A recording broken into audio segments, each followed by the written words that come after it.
How's it going, guys? Wanted to talk about a deck that I've been having a lot of fun with in the early days of OP07 here. Red Purple Uta in OP06 leader. I think this deck has a lot of really interesting potential. Definitely one of the most unexplored decks I've played. I think if you kind of check One Piece top decks, which has access to a lot more like locals and flagships and stuff, there's only one list on there throughout the entirety of OP06, EBO1, and OP07. So very, very under the radar deck. It's been a huge uphill battle trying to get this deck to a place where it feels like it's playable and you have decent matchups into a couple different meta leaders. But right now, it's feeling pretty good. I think our best matchup is probably NL. Red Purple Law is definitely winnable. Bonnie is definitely winnable. But I would say the deck struggles really hard into Lucci, and that's kind of what I'm trying to crack now in my current testing. If you don't know what the leader does, the leader can trash one film type card to give up to one of your opponent's characters minus 2,000 power, and then also ramp a Arrested Dawn. So it's a really strong leader ability. You're reducing the power of something, which helps you clear the board easier, and then you're also ramping, which allows you to play bigger bodies. And I think there's a lot of interesting combos you can do. It's a deck that I think wants to go first because on your 3 Dawn turn, you can ramp to 4, which puts you at 6. Which is why we have 4 of the Sabo in here. Another card that is very underplayed, but has the nice effect that it can KO up to 2 characters with a combined power of 4,000 or less. So you can KO Rebecca's for free and something else if you use leader ability. So with leader ability, you can KO a 0 cost and a 6k power body because you can turn that 6k into a 4k. So this is a really, really nice card. Basically, you play nothing or maybe a searcher on your first turn. You ramp to 4. On the opponent's 4 Dawn turn, they may play a body, and then you can KO that body with whatever it is with Sabo, unless it's a Borsellino. If they do play a Borsellino, this card is amazing. This is Zephyr. He can nullify all abilities from up to one of your opponent's characters and then KO that character if it's 5,000 power or less. So you can KO a 7k or less with this leader. This card works really great into Borsellino. It works also really great into the new Hawkins leader that Bonnie plays, because that leader can prevent 1 KO and instead rest one of your characters. This nullifies that. So if you swing with leader, turn that into a 5k, and then play Zephyr, that Hawkins is gone. Also nullifies the ability of 8-drop Kid if you're worried about that. Overall, just like a really, really, really good card. And so I think the ideal curve for the deck is you go first. Maybe you're playing a Luffy, maybe you're playing a Buena Fiesta, but more times than not, I'm not playing any of those cards. I'm just swinging 8k, ramp to 4, turn to 6 on my next turn. Ideally play Sabo. If I don't have Sabo, I might play Guild Tessero to get the cards that I used to ramp back, as well as the cards that I've countered. And after Sabo, you maybe have a Zephyr turn. You could Fire Fist and Zephyr to get rid of a 9k or up to even 11k with Uta. So there's a lot of removal potential there. And then on your 10 on turn, you're playing Shanks. Shanks is a tricky card to play. You definitely need to be, I think, in a position where you're either at a stalemate or you're winning for Shanks to really do work. But it's really, really great in the yellow matchup. They drop their ace, you drop their Shanks. They drop a Yamato, you drop a Shanks. Maybe I'd put it at 4. It just kind of depends how the deck feels in its current iteration. And we got from OP07 not that many things. We do have 3 Shirai's because we put in 4 Baccarats. You could swap this if you want and do 4 Shirai's with Baccarats, but Baccarat seems kind of nice because it can turn any card in your hand into a 2k. We do run 10 2ks, but we also run a good amount of bricks between the events, the leader, or the characters, and here. So we got 8, 6, 3, 17 bricks. So the Baccarat's a really nice way to kind of turn any card into a 2k. And also into Lucci, if they open with a leader swing, you can kind of counter out and use Baccarat's effect before it gets removed. So there's some like nice potential there. Maybe I'll do 4 Shiraya, 3 Baccarat, but overall I think this is the right number. The Bullet is a really nice card to play on your 6 Dawn turn. If you don't have the Sabo, it's really hard for Law to remove. It's a little bit harder for Lucci to remove, but honestly, if they have stage, they can remove literally anything very easily. So that's kind of why that matchup is super difficult. Lastly, we got this 3-cost event. It is a film event. And the reason we play this over a Jet Pistol is because they can remove is because it's searchable, and because with our leader ability we can remove a 7k or less, so that 1 less Dawn and the fact that it's searchable is very nice. The trigger is not as useful, but it can be good to remove a Shiraya, a Rebecca, a Brook, so there is some kind of value for it.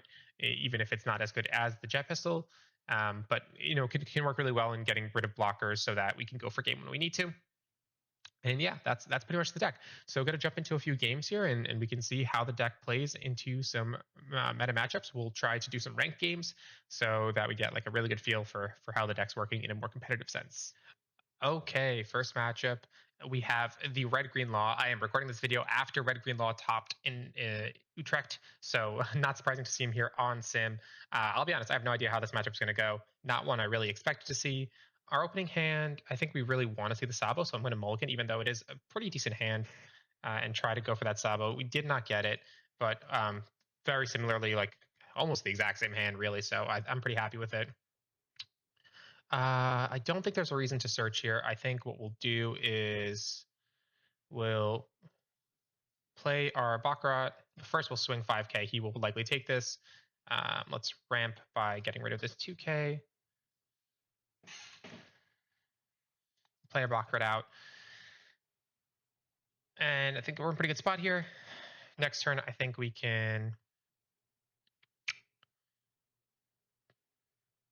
take this. Oh, nice. We got the Z. That's a really good pull.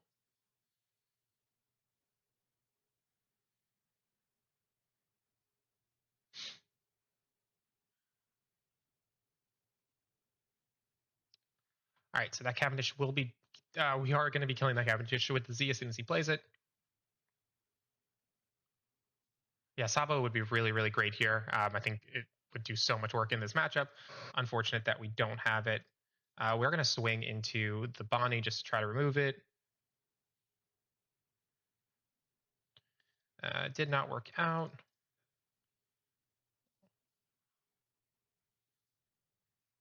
Let's pitch this. Okay.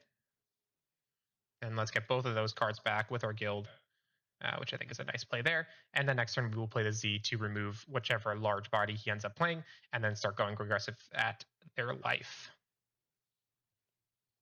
Yeah, if we saw our Sabo in our opening hand, I think we kind of win this match off, right? Because we would have cleared the board, this board, and then just had a 7k body to go off of.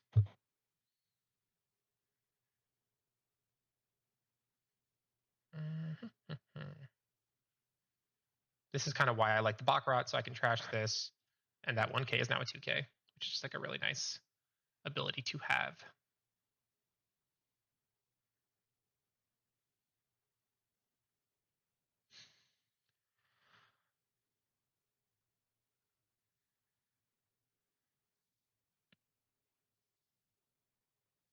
Right. Yeah, I think we do want to kill the Bonnie here, unfortunately. So let's get rid of the bullet. Try to preserve our 2Ks. Let's go 7k into life here. Let's play our Z. So yeah, we're doing really, really good here. I mean, the hand size on the Law is very healthy, but the board is looking light. We're about to play Shanks next turn to pop this Law, and then swing 5, 6, 7. So, oh no. Okay, well.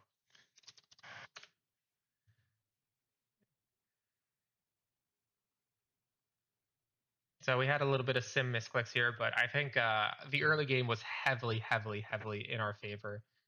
It's hard to say. It's kind of hard to look at this and see and kind of say that like, oh, we're going to lose this one. So we'll start with the 10k. I'll do 5 into the chopper. If he wants to give a 2k there, that's fine. And then 7k there. Yeah. Okay. Our counter power is very healthy. Our board is very healthy. I don't have any more removal in my hand unless we top deck it, or I don't think we're going to go down 1 life here. So unless we top deck removal, I don't have any more. So he could play a lot of blockers here. If he does, I think we queen and just swing bigger on our 3 characters. So we could do like maybe like a 7, 8, 12. Depends kind of what blockers he plays.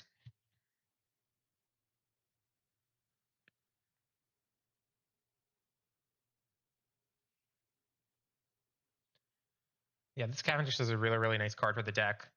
I'm kind of happy to see Law back. I think for a while, like if you played this game since the beginning, like I have, sitting across from a Law was so frustrating. It was just like watching someone play solitaire and just like bounce things back.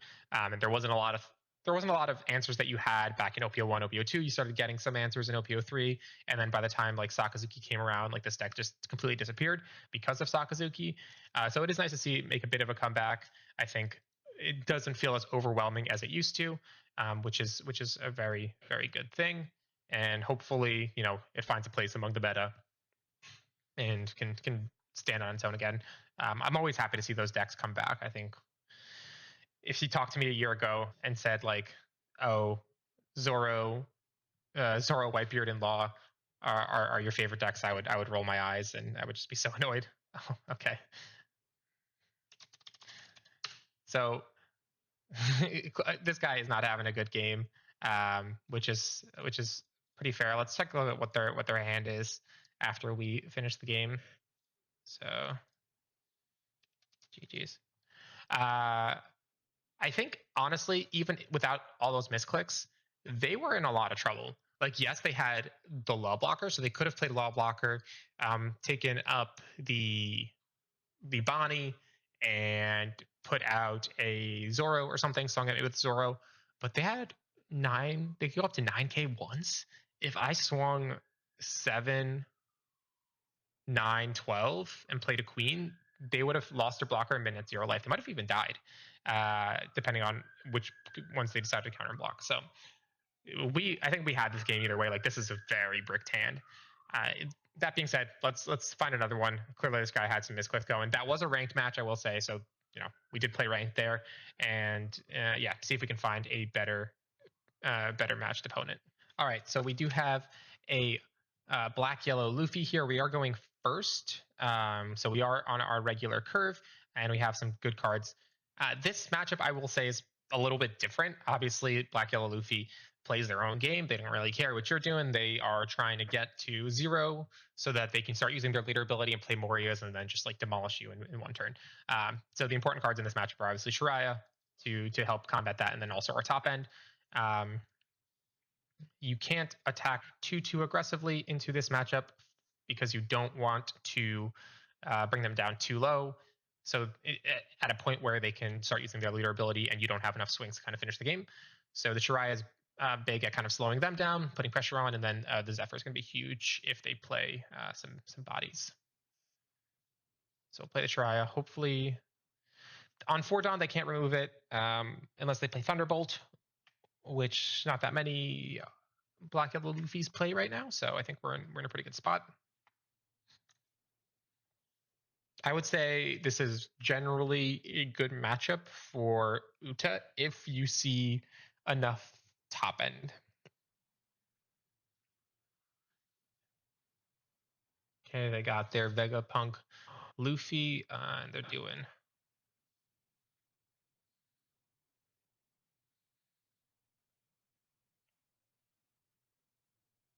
It would have been nice to see like a Queen or a Decklist Bullet here, the 6-cost blocker, just to get like a nice body on curve, even a Sabo. And we're kind of waiting for him to pass turn here.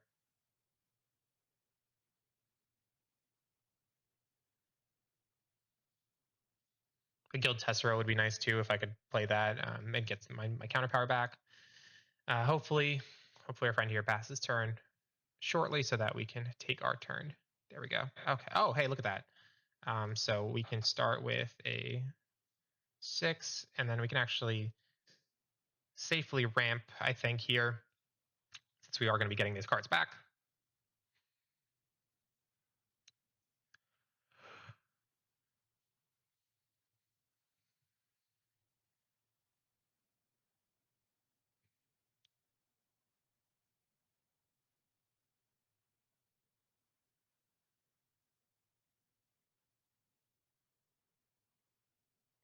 Yeah, I don't know what's happening here. I think our opponent here might be a little distracted, taking his time on counters and plays, but hopefully the rest of the game speeds up. I know that this Shirai is going to die next turn because he will most likely play that Luffy, KO it, and draw a card. But we should be in a relatively good spot to continue pushing them after they do that, especially with nothing on the board.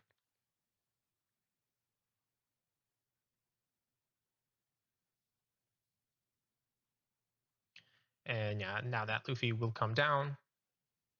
The Sabo, okay. I figured Luffy would come down and kill the Shirai, just given how much of a threat this is. We cannot use Z here to kill Sabo because this is a rulings fact, if you didn't know. Z says you can nullify all abilities from up to one of your opponent's characters this turn, and then KO if it's 5,000 or less. Sabo's KO immune effect is not an active ability. It is an ability that was played last turn, and now he's in a state of KO immune. And so nullifying his abilities would just remove blocker. It does not remove the fact that he is KO immune. So I could play Z and use the ability just so that he can't block with Sabo, which I think is not a horrible play. But instead, I mean, let's see. I think instead we will just play Sabo out and end our turn. And then next turn we should be in a good spot to start pushing for game a little bit.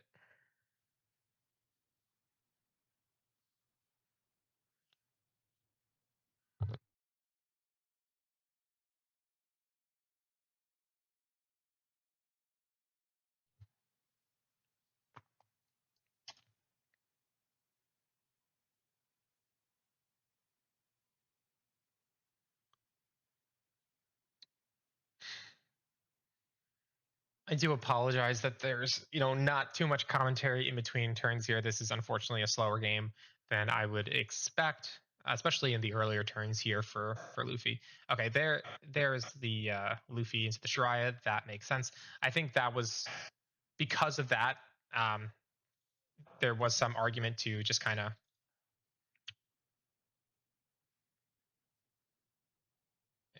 Sec, I'm thinking here for a second. Yeah, I think we just go here. And yeah, I think we end. I think we are now in a good spot to go for game for sure next turn. With the Shanks on board, there's very little that this Luffy can do. Yeah, I think because he played that Luffy, there was a turn where we did actually do the Zephyr into the Sabo, remove its blocker status, and then swing with everything, just so that the Shiraya got kind of some damage on board before. Maybe he would have done a different kind of turn, but that's neither here nor there. I think we're in a decent spot in the sense that there's no baby Luffy's or Sabos in trash, so the Moria doesn't do anything, even if he was able to use leader ability. So if he double Flampe's, he can't Moria. He also can't Moria and double Flampe. So he's kind of in a tough spot right now. I've done a decent job of keeping him at 2 life, and he didn't see this on board, which is huge. So let's see what he does here. Okay. All right, he had double Hiyori.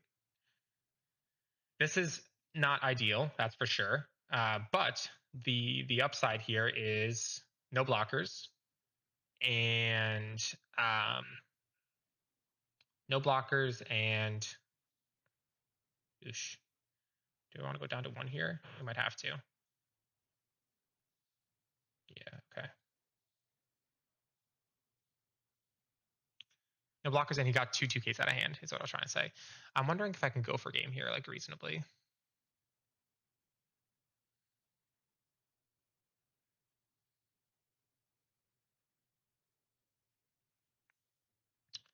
I think the safe play is to probably just queen and guild, but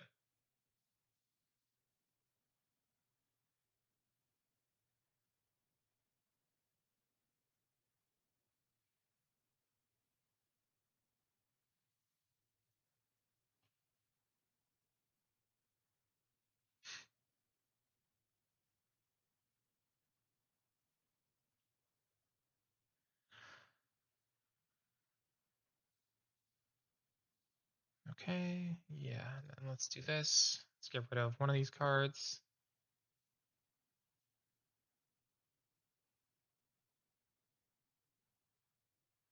I could kill this Luffy, but then I won't have any blockers.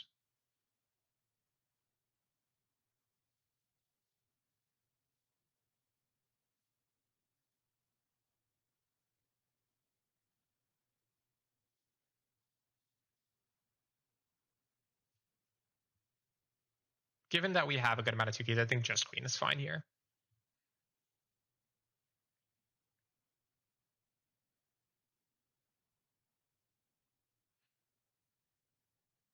Nice. Oof. Yeah, not the cards you want to see there.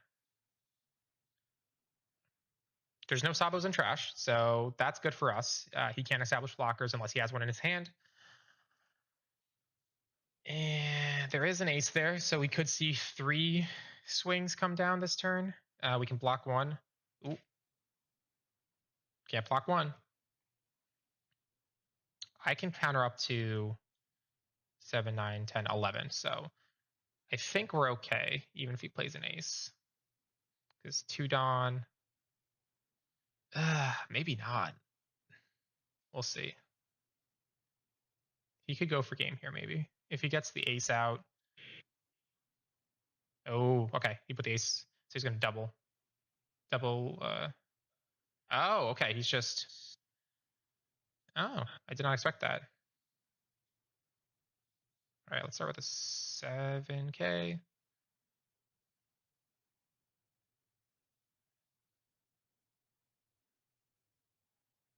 Yeah, I thought he was going to play both of those out and then get himself up to 9. But nope, he's keeping them as buffers, trying to survive at 2 life here.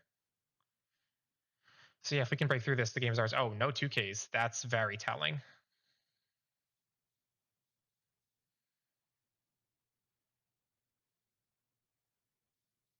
Oh, okay. He disconnected very, very quickly, but we got the U-win screen there. He did, just gave that up. Anyways, that was Black Yellow Luffy, which is pretty common matchup. You'll see. I think we're pretty favored there. It got a little, I guess, dicey at the end, but I don't think we were ever in too much danger. I think I was just playing it riskier than I needed to. Overall, we had pretty full control of that game. If they see the Luffy that lets them trash their life on curve, it becomes a very different matchup, and that's just kind of something to be wary of if you're playing that deck. All right, let's see if there's another one that we can find. All right, this is our bad matchup. I'm not going to hide it from you. You get to watch me lose here. We'll see how we do. I'm still not sure if I want to go first or second. Part of me wants to go first to keep our curve. Part of me wants to go second to put them on a more awkward curve. But let's try first, see how it goes, and then maybe you guys can let me know in the comments if I'm fucking up. This is a bad hand. This is a slightly better hand. Okay, they mulligan, so maybe that means their hand is also bad. Hopefully they don't have opening hand stage here. That's like one of the reasons to go second. It kind of puts them on an awkward stage turn.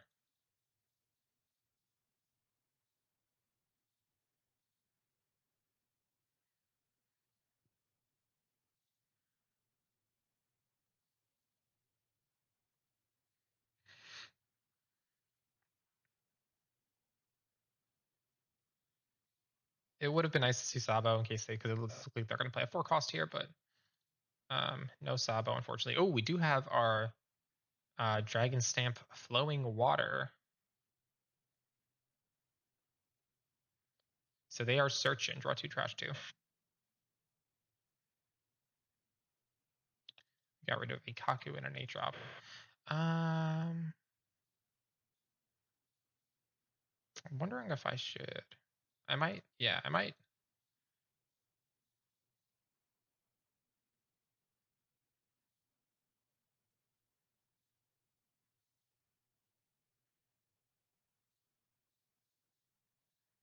Okay, we are going to be at 9 Dawn next turn, which means we can play Fire Fist and Z if we need to.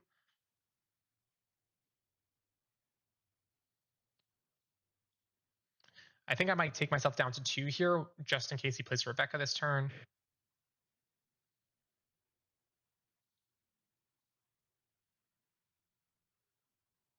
It is a Lucci.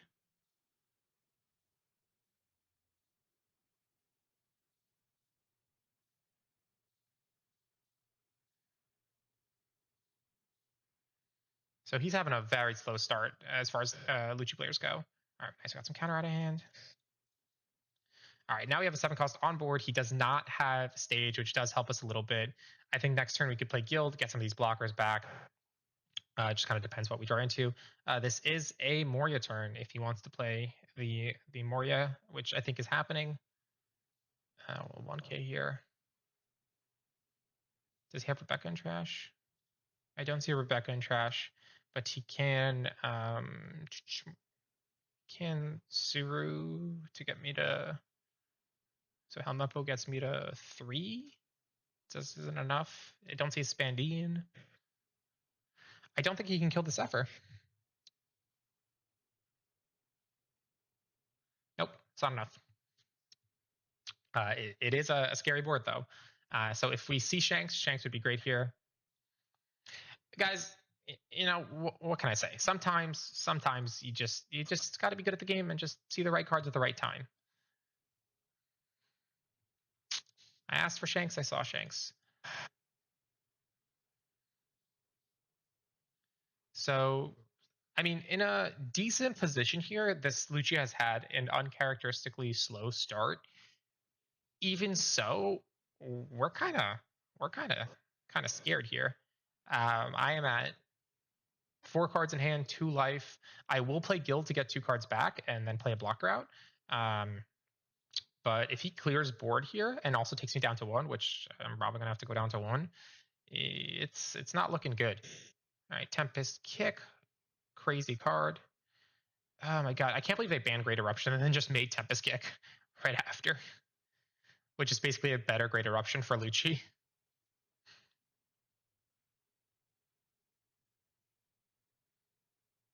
All right, so I'm at 3 there, which means a second Moria, back-to-back Moria, does do the trick here, at least for the Shanks. Maybe not for the... Oh, Jesus Christ, not a Moria. He's just searching 3 Tempest Kicks. This is what I mean. You just got to draw good. He just saw the sauce. Okay. Ooh, 9k. Oh, man. He's going to kill this. I feel like I can't also lose this. This feels bad. I don't think I can survive. I mean, I'm in a bit of a pickle because I think I have to let it go. I think I have to. Oh, okay. He's gonna play Brook. That's fine. We're okay. We're okay. This is where the Fire Fist comes in.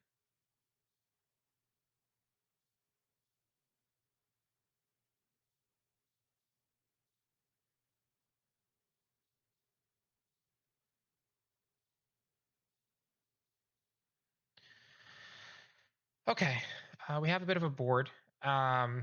This is kind of not where you want to be. He has 7 cards in hand. I think maybe a mistake to kill the Lucci because now if he does have, he got stage. If he does have a Moria, he can play that Lucci back. Was that the only one in his trash? That was the only Lucci in his trash. I should have checked his trash first. Yeah, okay, that's gone. And then I can, Moria Lucci does the trick here. And then we just kind of lose because he has too much life. Yeah. Unfortunately, we are not. Oh. Huh. I was going to play Spandine. Does he have Spandine? He does have Spandine. Oh, okay. I thought I was going to see a Spandine Lucci here. Oh, there it is. There it is. Yeah. Unfortunately, we just lose. He saw the second Moria, and that'll basically do it. Like, so this is the reason not to play the deck. I cannot for the life of me figure out a way to make this matchup a little bit more winnable. We did see another Shanks, which is helping a little bit here, but he still has plenty of cards in hand. He still has plenty of tax on board where we only have 2 cards left in hand. I would say we had a pretty good curve too. I think the only thing we didn't see, which we would have wanted to, is a Sabo. But overall, like, our curve was looking pretty nice, and his curve was not looking great in the early game. And still, despite that, he is in a position where he can remove this 10 cost, which I'm guessing he's about to do, and then swing at me a bunch of times, and still has 2 life. So this is a really, really bad matchup. But hey, listen, if Red Green Law can take it and go all the way to first place in a regionals, I don't think that's any reason not to play a deck, as long as other matchups are good and our Anel feels good, our Black Yellow Luffy feels good, our Bonnie feels pretty good, depending on how many Rosinantes they see and if we see our Shanks. And yeah, I think red purple law, it needs a little bit of fine tuning, and then you're kind of set. Like, we have a lot of 2Ks in hand, which is nice, but it's not gonna matter. Yeah, this feels bad. I think we had a really good hand, and now we're just, unfortunately, he just saw too many blockers and too many Morias.